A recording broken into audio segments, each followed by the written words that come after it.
Rumble's inside Royal Stadium with 60,000 tickets out. As far as people in the building, that would be an all-time record for a Royal Rumble. It would top the 1997 show at the Alamo Dome. We had 60K in the building, even though the actual paid number was more like 48,000. And they had people buying $5 tickets with discount coupons from Taco Bell in the days before the show. Hey, whatever works. We have 4 matches announced, 2 of which are the Rumbles themselves. If they give both Rumbles some length, I mean, usually the Royal Rumble's about an hour long, but there have been Rumbles, like I think the one that Cody won, when it came down to him and Gunther a couple years ago, I think that went something like 74 minutes. Like, if they give both Rumbles some real length, plus the other 2 matches they've announced, then that's the whole show right there. I don't think they need to add anything else this week. But just announced, best 2 out of 3 falls. DIY will defend the SmackDown Tag Team titles against the former champions, the Motor City Machine Guns. This feels to me like Triple H just wanted to get his boys a big match on a stadium show. Because when was the last time we saw these titles defended on a PLE? It might have been WrestleMania. Like, I don't even remember. So as far as who goes over in this match, I don't see them taking the titles off DIY just yet. I think that these 2 teams are going to go out there in front of a big crowd. And if they don't open with one of the Rumble matches, like the Women's Rumble, then they'll open with this. But either way, I think they're going to go out there and have a tremendous match. This is the biggest match that the Motor City Machine Guns have had since coming to WWE, and one of the biggest matches of their entire career so far. It's a big opportunity for them to go out there and really show what they can do, but I feel like they're going to fall just short. And it's going to be DIY getting the win 2 falls to 1. And we have the Women's Royal Rumble match. We didn't have a whole lot of names announced for this match until Friday night, when we had the parade of women coming down to the ring to declare themselves for the Rumble. And so what we know so far is that Bayley is in. She was the first one to declare. Liv Morgan, Bianca Belair, Naomi, Nia Jax, and Charlotte Flair have all officially announced for the Women's Rumble. As I'm sitting here recording this right now, Charlotte Flair, it came in the form of a pre-tape vignette. This is the second week in a row they've had a Charlotte video, and in this video she spoke, and she declared for the Rumble. And Charlotte Flair against Tiffany Stratton, I still believe, and I believe this for months, is going to be the Women's Championship match on the SmackDown side for WrestleMania. Charlotte Flair does not need to win the Royal Rumble to get that match with Tiffany Stratton. She could win the Elimination Chamber. She could come to that #1 contender spot in any other way. I don't want to see her win the Royal Rumble. I know it's been 5 years. It's been 10 years since Roman Reigns won the Royal Rumble. That doesn't mean I want to see him win either. Question is, who wins? And who are some of the other surprise names that we might see in this match? Becky Lynch is somebody who's been talked about as being back soon in WWE. This would be a fine place for her to pop up. I would expect a Becky Lynch surprise in the Women's Rumble. Jordynne Grace, I think she's already under contract with WWE. I would be stunned if we don't see her in the Women's Rumble for the 2nd year in a row next week. Jade Cargill, she's not hurt. She's been seen at the Performance Center training now for the last week or 2. Is she at the Performance Center preparing for her imminent return? Very possible. She may be in the Rumble as well. Nikki Bella, I talked about her earlier. It sounds like she's just about ready to make her big return to WWE. It could happen as early as next weekend. What about the TNA Knockouts champion, Masha Slamovich? Right, we saw her make a cameo on NXT a couple weeks ago. We've seen the TNA Knockouts champion make appearances in the Royal Rumble twice now. First it was Mickie James, then it was Jordynne Grace. Maybe we see Masha in there. I think we'll definitely see an NXT name like Roxanne Perez, maybe even a Stephanie Vaquer. I think Roxanne is not only in the Rumble, I think Roxanne eliminates Bayley. That's what I think. But at the end of the day, it comes down to who wins. And for me, I've been going back and forth between Bianca Belair and Io Sky. And I would not mind if either of these women were to win the Rumble, but I'm going with Bianca Belair as the one who I believe is going to win the Royal Rumble, and I believe we will end up with Bianca Belair against Rhea Ripley at WrestleMania for the Women's World Championship. I could be off here. They could still be building to Bianca and Jade, which is where I thought things were headed. We still have that storyline that has not been resolved. But that's the match that I am hoping to see at WrestleMania. But look, if we get Rhea and Io, that's cool too. But I think Bianca's going to win it. Bianca Belair has not really been involved in anything of any great significance in quite some time. She's too good to still be stuck that low on the card. Like, I think it was fine to get her out of that top mix for a while because it just gets stale after a while. And if she's not going to go heel, because I think she would be a great heel, no indication that she's going to be going heel anytime soon, then it's good to kind of phase her down a little bit, and eventually when you bring her back up, it feels a little fresh again. It's time. It's time to get her back in that top mix. We have a ladder match. For the undisputed WWE Championship, the logo belt and the winged eagle will be hanging high above the ring, with Cody Rhodes defending against Kevin Owens. And we have had some great ladder matches before. When you think about the Royal Rumble, 2001, Chris Jericho and Chris Benoit for the Intercontinental title, one of the best ladder matches you'll ever see. Right? There have been some great, not just ladder matches, but just great WWE title matches in Royal Rumble history. And Cody Rhodes has never had one, but Kevin Owens has been a part of a few championship matches. This is going to be a great match. I think you put these 2 in the ring together, it's going to be impossible for them to have a bad match. You throw in the ladder stipulation. I'm more worried about Cody than I am KO. We saw what Cody did in his ladder match with Sammy Guevara. His last match in AEW was a ladder match for the TNT title. And there were some pretty hellacious bumps in that match. I'll never forget that leaping cutter that Sammy hit on Cody in that match. I think we're going to see some insanity here, but it's got the story to support it. And while I would not mind a Kevin Owens win and even a short run with the title, I just don't see it. I think Cody Rhodes is going into WrestleMania as the WWE champion. And we're at the point now where, it's just nothing's going to stop that from happening. I think that's the path for him. Question is, does Randy Orton get involved here? We have not seen Randy Orton since he took a pile driver, a very shitty one, but he took a pile driver from Kevin Owens a few months ago. And he's been on vacation ever since. So I think this is the appropriate time to see him. Obviously, in a match like this, there's no disqualifications. So we could have Randy Orton show up and shove Owens off the ladder or shake the ladder just enough that he falls into an RKO, right? Big triumphant return for Randy Orton, and Cody Rhodes picks up the win.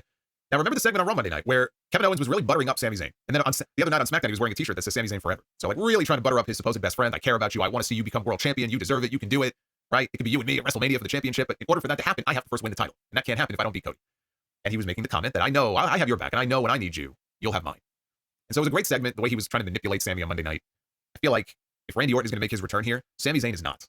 Or if he does, he's not going to provide the assist that Kevin Owens is looking for. And in his time of need, his supposed best friend will not be there to back him up. And so Owens loses. But now that's the catalyst for Owens to turn against Sami Zayn. And in fact, I think after he loses this ladder match, if Sami Zayn's in the Royal Rumble, I think Kevin Owens is going to come out and cost Sami Zayn the opportunity to win that Royal Rumble. And he's going to cause him to be eliminated. Although you could also, if you wanted to, like if The Rock was going to be a surprise in the Rumble and not come out at number 31, I suppose you could do an angle where Sami's on his way out, but before he even makes it to the ring, Owens takes him out, and you kind of have an empty spot. You can do it that way too, but I feel like Sammy will not be there to help Owens. Owens will cost Sammy in the Rumble, and then we'll end up with a match between those two at some point. Whether it's Elimination Chamber or WrestleMania or whatever it may be. But Cody Rhodes is going to retain that WWE title. And then we have the men's 30-man or 31 Royal Rumble match with the most stacked lineup in terms of star power, the most stacked lineup in a very long time. Here are the names that have been officially announced so far. John Cena in what will be his final Royal Rumble ever. Roman Reigns, who has not even been in a Royal Rumble since, God, what year would it have been? I mean, when was the last time we saw Roman in an actual Rumble match? Was it 2020? Right? 5 years, I guess. CM Punk. Seth, and we all know what happened to him in the Rumble last year. Seth Rollins. Drew McIntyre. LA Knight. Sami Zayn. Jey Uso, who in a backstage segment last night said that he lost to Gunther, and I guess the only way for me to get to the title now is to win the Royal Rumble. So Jey Uso is going to be in there. Rey Mysterio is going to be in there. And Shinsuke Nakamura announced in a pre-tape on Friday night that he would be in the Rumble. He, of course, is a former Royal Rumble winner. There's a bunch of former Royal Rumble winners in this match. Nakamura won in 2018. Rey Mysterio won in 2006. Drew McIntyre won in 2020, which I think was like the last great Royal Rumble match. Love slots? The DraftKings Casino app's got you covered. They got tons of slots to choose from, like Cash Eruption.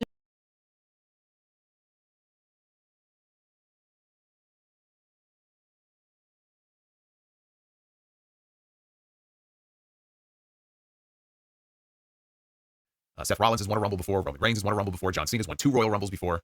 But you look at a guy like Sami Zayn, Jey Uso, it would be their first if they won. But that's 10. 10 of the 30 names are already accounted for. And favorites would have to be John Cena, Roman Reigns, or CM Punk, right? They have to be the favorites at this point. John Cena, if the plan is for John Cena to win the Royal Rumble, then he would challenge for the championship, one of the championships, at WrestleMania. But he does not have to win the Royal Rumble. I predicted that John Cena would win the Royal Rumble last month when I did my predictions for 2025. I no longer feel that way. I'm not holding myself to that prediction. And I also pitched the idea of Rock entering as a surprise at number 31. I know everybody's talking about that idea now, but I talked about that weeks and weeks ago after, John Cena thinks he's won, but then The Rock ends up winning the Royal Rumble. So that was just an idea that I kind of floated out there, but here's what I'm going with. I'm going with Logan Paul being the one to eliminate John Cena from the Royal Rumble. And that will then lead to either a match between them at the Elimination Chamber in Toronto or a chamber match that they're both involved in. But the Royal Rumble comes down to Roman Reigns and CM Punk. Now on Raw, in his promo outside of burying Hulk Hogan, Punk mentioned possibly calling in a favor or two if he needs to, right? Little reminder that he still has a favor owed to him by the Wise Men. Now imagine this match coming down to Punk and Roman as part of the Final Four.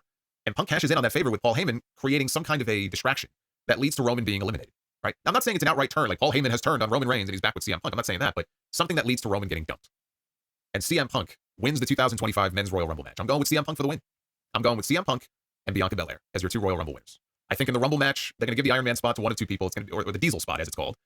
Not the Iron Man spot is different. The Iron Man spot is you're in there for fucking 40 or 50 minutes before you get dumped. I don't know who gets the Iron Man spot in the Rumble this year. I was thinking maybe Carmelo Hayes. But I think the Diesel spot is going to Braun Breaker or Jacob Fatu. And I'm thinking Jacob Fatu, especially after what we saw last night. And as far as surprises, I mean, the one, and I mean, is really much of a surprise. I think almost everybody thinks this at this point. But yes, Joe Hendry is going to be in the Royal Rumble. It goes without saying. Joe Hendry will be there with his TNA World Heavyweight Championship. I guess the only question I would have is, does Nick Nemeth get a surprise spot in the Rumble? And do they have Nick Nemeth eliminate Joe Hendry, which could then lead to a rematch, on TNA television? But I don't think they're going to want to muddy up the Rumble with too many TNA spots. So like Joe Hendry is all but guaranteed. Beyond that, I don't know. And I kind of like not knowing. I have more potential surprise guesses on the women's side this year than I do on the men's side. Matt Cardone's been talking about, he's been practically begging for a spot in that men's Rumble match. I don't know if they're going to give it to him or not. Could they call up a Trick Williams or something? I'm not saying call him up full time, but could they have Trick Williams in there as a surprise? Sure. Yeah, I can see that. And maybe we even get something with Carmelo Hayes and Trick Williams. Carmelo Hayes is the Iron Man. He's in there 30 minutes, 40 minutes. All of a sudden we hear Trick's music and the look on Carmelo's face like, holy shit. Remember the look on Austin's face when Bret Hart came out in the Rumble in 97, right? You could do that spot with the 2 of them. So Joe Hendry is going to be in the Rumble, not a doubt in my mind. As far as the other surprises, I don't know. We'll find out together next weekend. But those are my picks. I'm going CM Punk and Bianca Belair.